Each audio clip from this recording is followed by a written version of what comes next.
Olá, galerinha do terceiro ano, tudo bem com vocês? Como estão? Estão todos bem? Espero que sim, porque hoje, terça-feira, dia 17 de novembro de 2020, nós vamos ter nossa aula de História. E a gente, meus amores, vai lá pro fundo do livro, tá bom? Porque a gente vai falar sobre cultura africana, tá? Essa semana é uma semana muito importante, porque sexta-feira é o Dia da Consciência Negra, tá? A gente vai falar um pouco sobre isso durante a nossa semana, certo? Vamos lá, né? Começar nossa aula de hoje. Cultura africana. Na época da colonização do Brasil, no século XVI, os indígenas não davam conta, não faziam, o trabalho da forma que os portugueses queriam. Então, eles foram buscar mão de obra escrava. Por isso, mais de 4 milhões de africanos de diferentes regiões da África cruzaram o Oceano Atlântico nos porões dos navios negreiros. Os navios negreiros, meus amores, eram navios que traziam os africanos para o Brasil e chegavam ao litoral brasileiro, pelos portos do Rio de Janeiro, de Salvador, de Recife e de São Luís do Maranhão. Os escravos ficavam amontoados em porões dos navios, muitas vezes presos por correntes, sem alimentação. Muitos morriam antes mesmo de chegar ao Brasil. Quando chegavam, o tratamento não era diferente. Os escravos ficavam alojados, eles moravam em lugares conhecidos como senzalas. Os senhores brancos não se preocupavam em juntar escravos de nações diferentes.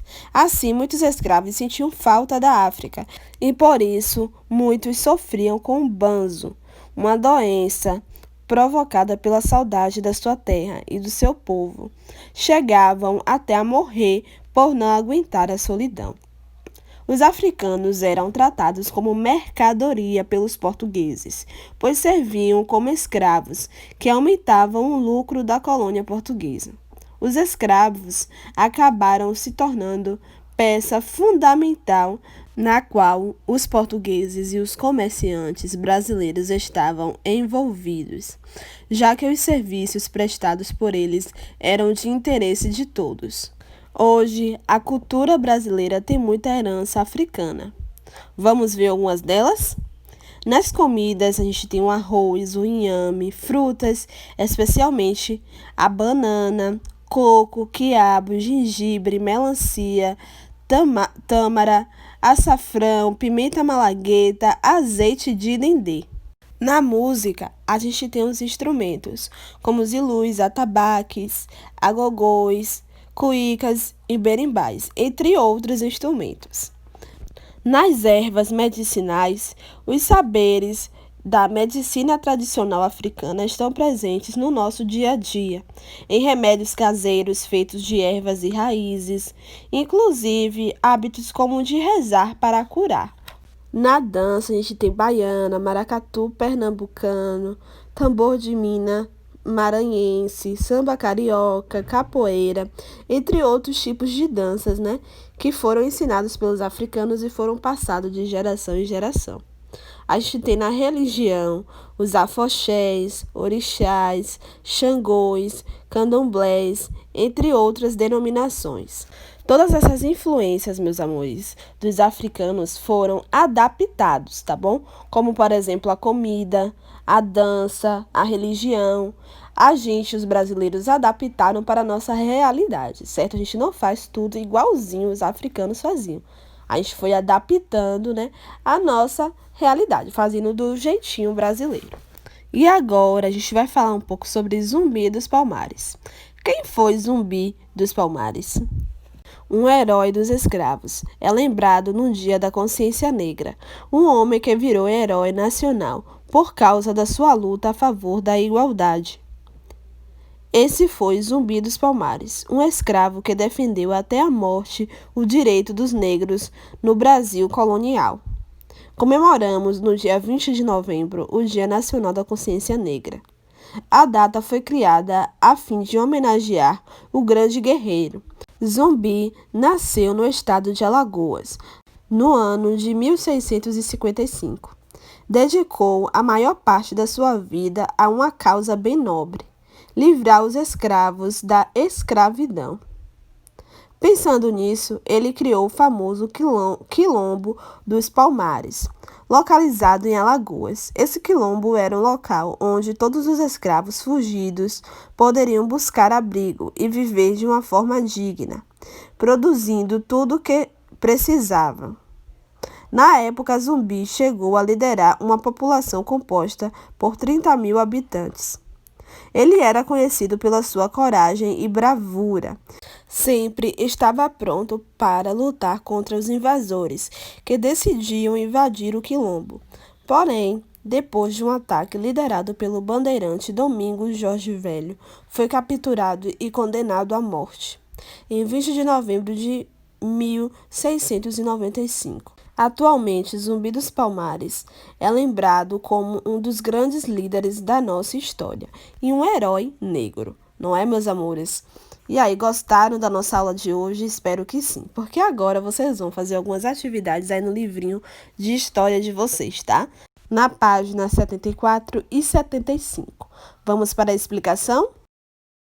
Agora, pessoal, eu vou explicar para vocês a atividade que vocês vão fazer no livrinho de história, na página 74 e 75. Vamos lá? Página 74, primeira questão. Muitos negros africanos foram trazidos para o Brasil. Em média, quantos vieram?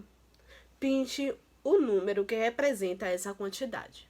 A Pro falou, né, que aproximadamente, né, veio uma quantidade de africanos aqui, para cá, né? Qual foi essa quantidade que eu falei? Foi 400, 4.000, 400.000, 40.000 ou 4 milhões? Aí vocês vão pintar aqui, tá? A resposta certa. Certinho? Segunda questão. Observe a imagem. De acordo com o navio negreiro, empinte seu porão, onde os escravos africanos eram trazidos. Depois, descreva como era a vida dos africanos dentro dele. Né? Vocês vão pintar somente o porão, né? Onde os escravos ficavam, né? Lá todos amontoados. E depois vocês vão falar como é que eles ficavam, né? Como é que eles viviam nesse navio, certo? Até chegar aqui ao Brasil. Eles viviam de uma forma legal, uma forma boa? Como eles eram tratados bem ou não? Terceira questão. Relacione a primeira coluna com a segunda, de acordo com o que a herança africana trouxe para o Brasil, né? Número 1, comida, né? Quais são as comidas, né, que os africanos deixaram aqui pra gente? Tem o quê? Aí tem o quiabo, né? 2, religião. Que coisas, né, da religião de matriz africana, né, eles deixaram aqui pra gente como herança?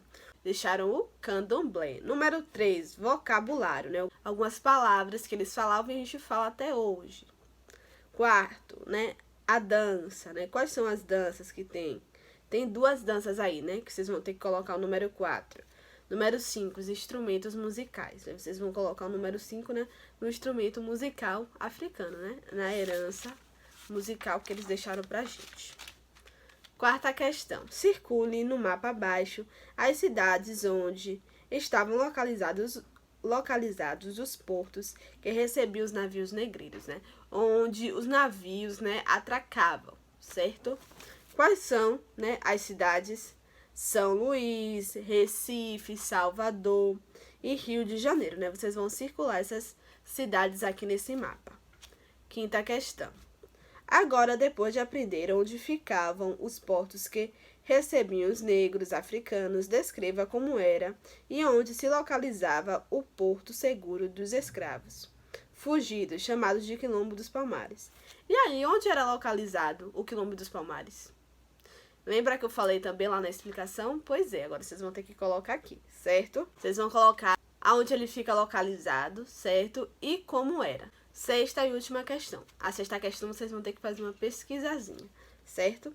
Pesquise em livros e na internet como viviam os escravos nas senzalas e descreva abaixo, tá? As senzalas eram o quê? Onde os escravos ficavam quando eles chegavam aqui no Brasil, né? Era tipo a casa deles, né? Porque a gente não poderia considerar aqueles locais como casa, porque na nossa casa a gente não sofre, né? A gente não passa fome, frio, né? A gente não é maltratado, não é isso? Aí vocês vão pesquisar e vão escrever aqui, né, como é que os escravos viviam nas senzalas. Tá bom, meus amores? Beijinhos de luz no coração de cada um de vocês e até mais. Qualquer dúvida, só perguntar, tá bom?